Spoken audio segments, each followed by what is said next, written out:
Nasema kwamba ni kama vile mche mororo katika nchi kavu. Yaani mche manake mti, mororo manake mbichi, donc mti yenye ko mbichi. Sasa mizizi yake unaweza na cactus inayoota, mizizi yake inaota tu pale, iko tu yolo vile, lakini mti iko mbichi. Hapa anasema kama Yesu Kristo wakati alikuwa mbinguni, Biblia inasema ya kwamba hapo mwanzo kulikuwa na neno, na neno alikuwa pamoja na Mungu, na neno inaongeza kusema kama vile neno akavala mwili. Hapo sifa Mungu wetu.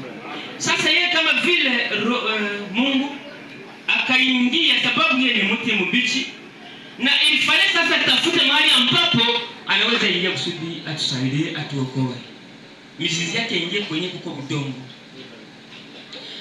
Akaenda akachukua mwili akaingia ndani ya mwanamke.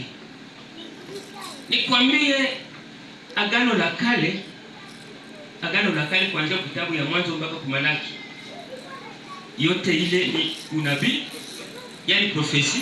Ile kitabu tu kuanzia Mwanzo mpaka Malaki, hapo yote ndio wanaitaka maneno ya Mungu. Sasa hapa ku Mathayo mpaka pale Ufunuo, ile ndio wanaitaka maneno ya Kristo.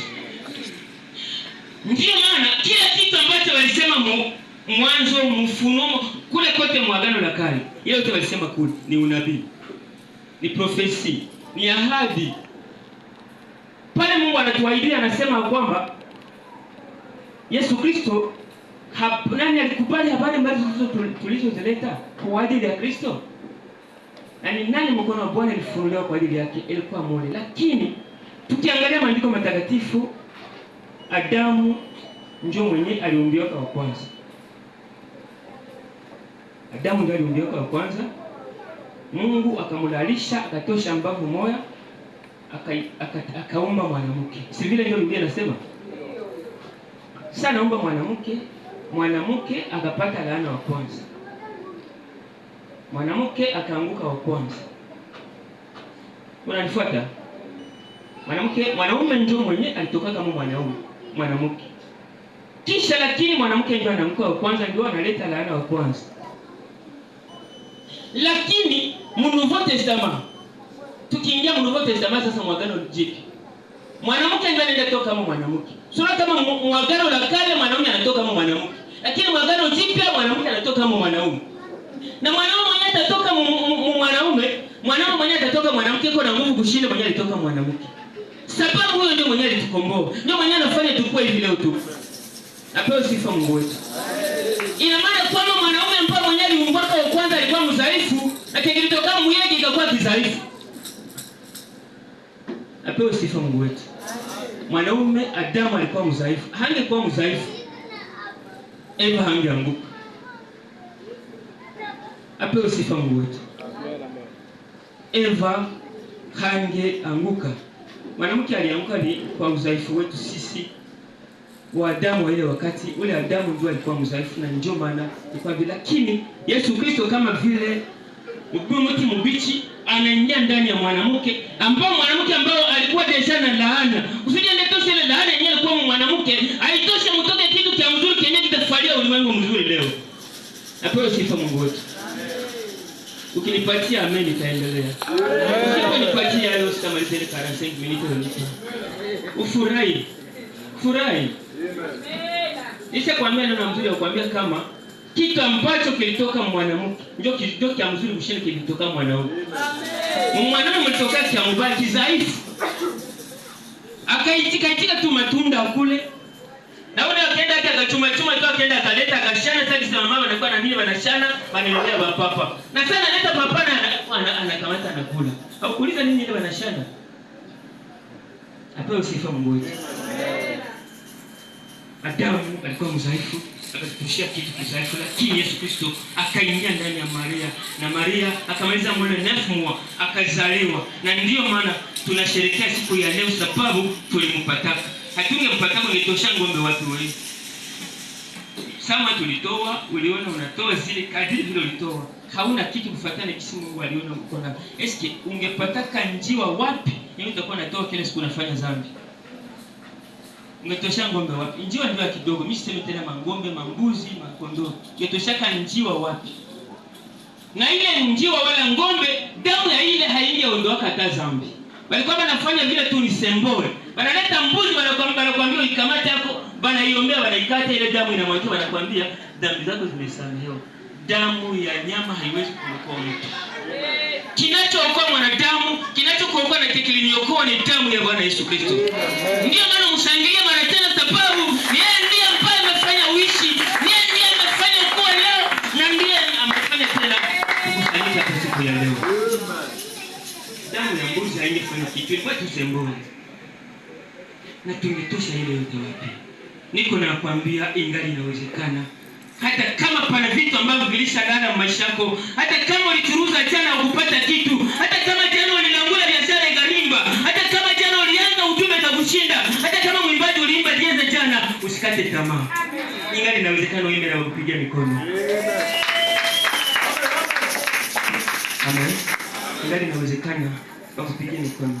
Nilikuwa naimba na mimi kanisa yetu. Nilikuwa na sauti zimoya, ile note wanasemaga kuita diezi. Nilikuwa naimba siku za mingi, lakini tekelezuia tu sasa nipata kazi ya mikono. Mwenye kazi ya mikono aniruhusu niende kazi ya mikono na niende repetition. Lakini atika tena ningali ndiweza enda pale na mimi najiingiza mbele zetu. Usichukie tu kwa naimba diezi leo. Hapana. Endelea tu tena kuimba. Ingali inawezekana.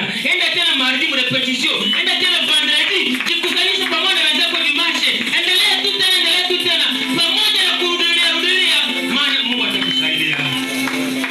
Na mtumizi ulilangula jana wakapita kwa biashara yako wakasema hapana wewe hatutakuuzia, wakapita usinungunike. Bali pita usinungunike. Mungu angali anaona.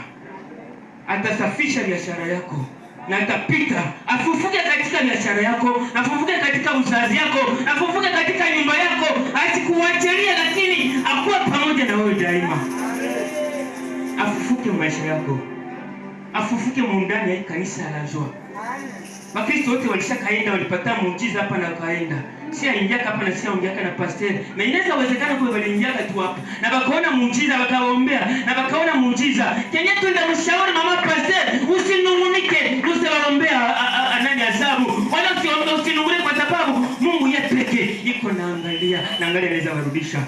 Angalia anaweza leta pengine. Unaona vitu vinakuwa vipya. Sababu yeye ndiye atafufuka na alisafufuka na atafufula pengine. Hapo sifa Mungu wetu. Usikonde tension wasema naenda. Hapana. Biblia inasema kwamba walienda kwa sababu hawakuwa wa kwetu. Wangekuwa na wa kwetu hawangeenda. Siseme kitu lakini nitasema. Walienda sababu hawakuwa wa kwetu. Angekuwa wetu wangewakia. Hapo sifa Mungu. Ingali inawezekana. Kwa alikuwa papa mmoja njoo Elkana. Efraimu kule. Katika mwele milima ndio kulikuwa kwake. Alikuwa na wanawake wawili. Wewe mwenyewe uko na lea utaishi hayo utafanya nini? Mungu yuko na kuona. Na siku angali anaweza kusaidia. Ingali inawezekana.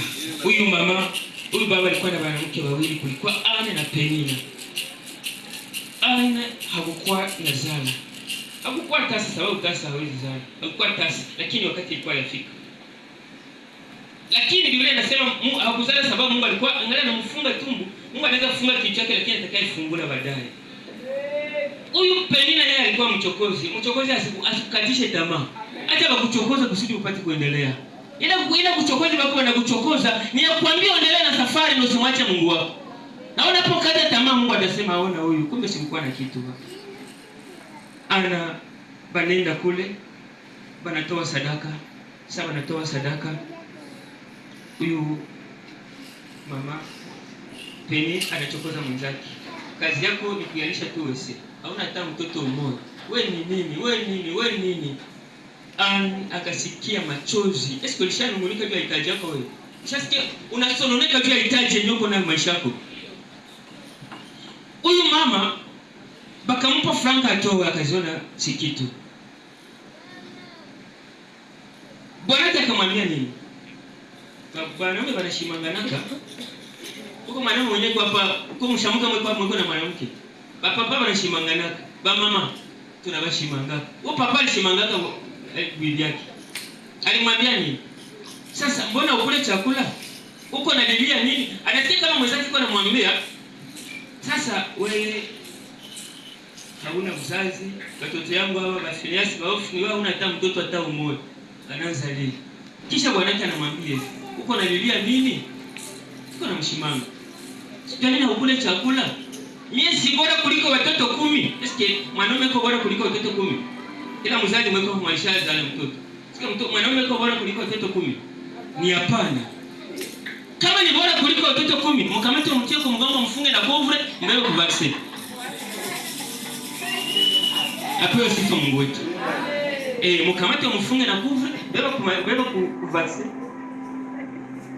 Ile ni mashimamo na sana anasikia ile. Akasema papa tunakuwa naye na ananipatia sadaka. Kumbe huyo papa ananishimanga.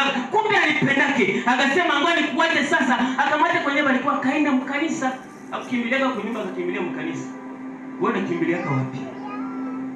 Unakimbiliaka wapi? Akakimbilia mkanisa. Seko naomba. Eli alikuwa mle mtumishi wa Mungu, anaona mama ananungunika, anasononeka, analia, milomo iko inatetemeka. Eli naye akamwambia mlevi yako ni mpaka lini? Akamwona mlevi. Wewe pastor wako akikwambia tu vala mzuri unasirika na hutakuja dimanche. Lakini wanamwambia uko unalelea wewe mlevi yako taileta mkanisa mpaka siku gani? Siwache masapilo zako acha ile masapilo. Lakini akasema silewe. Ambia mwenzako mimi silewe. Mwambie mimi silewe. Ukiona niko naomba haiko ulevi. Lakini hitaji yangu mimi natuma niko hivi niko. Hitaji yangu mimi nafanya niko hivi niko. Mtumishi wa Mungu akamjilia nini? Ingali inawezekana. Na hivi ingali inawezekana. Yale ambayo uliomba, yale ambayo ulimwambia Mungu wa mbinguni na kutendea hayo. Na wewe ninasema siku ya leo, Mungu akutendea yale ambayo ulimuomba. Mungu atendee jamaa yako ile ndio ulimuomba. Ulimsifu kwa kuabudu kwa kwenda kwa haki. Akutendea yale ambayo ulimuomba na mbingu zitakujibu katika jina la Yesu. Njoo Mungu akutendee. Alishamwambia tosha ulevi yako. Lakini kisha anamfikiria anamwambia Mungu akutendee. Alikuwa anampima angalia imani yake. Unajua imani kwa Mkristo. Imani inakuweka kwa kusikia. Kama kusikia kitu hauwezi kuwa na imani. Na hapana kwa kusikia maneno tu, maneno ya Mungu. Huyu mama sasa nimesoma pale nisikana niambia kitu kingine sana muro. Sababu Yesu Kristo alifufuka kama ile nyumba. Buzazi kaonekana mule. Akamzala mtoto jina lake Samuel. Kuko Samuel pa mshangilia Mungu siku ya leo. Kuko mpani Samuel. Kwa mtu mpani Samuel mshangilia Mungu. Huyu Samuel akasema hapa hivi na mshangilia mtoto Samuel. Na huyu Samuel mama akasema kwamba sababu nimepewa na Mungu. Sababu nimepewa na Mungu. Ndio maana mpanga ichina. Na kumpanga katuji na ovyo aseme faraja. Fariji ni Mungu yeye pekee. Yule mtoto haiko ndio faraja. Faraja ni Mungu yeye pekee. Amen. Ndio. Mtoto hajifariji. Unaweza zala mtoto na anakutoka hapo.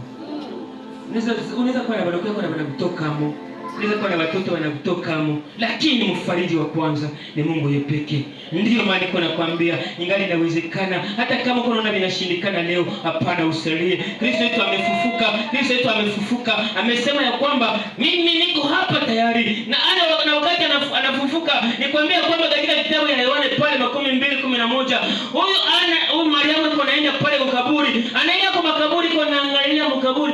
Biblia inasema kwamba alikuwa analia, niko nachungulia makaburi. Alikuwa analia na anashimama hivi wala na Biblia inasema alikuwa analia hivi, alilia neko naangalia mkaburi, naangalia kwenye walimtia. Na Gideon siku yenyewe alikuwa anaenda kuvita. Siku yenyewe alikuwa anaenda kuvita, balimwambia afanye test ya wasoda.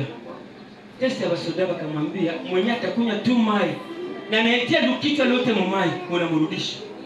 Mwenye atainama tunapunjama TV yuko naangalia saa Mariamu yuko naangalia mkaburi na kutia maji ule ndio mtenda naye. Apewe sifa Mungu wetu. Maria mwanaangalia niko nalia, siko nalia, kaona mtu mweko ngambo kwenye walikuwa wanatia kichwa ya Yesu, ya mwili ya Yesu na miguu yake. Hapa malaika wakamuuliza, mama uko naangalia nini? Nini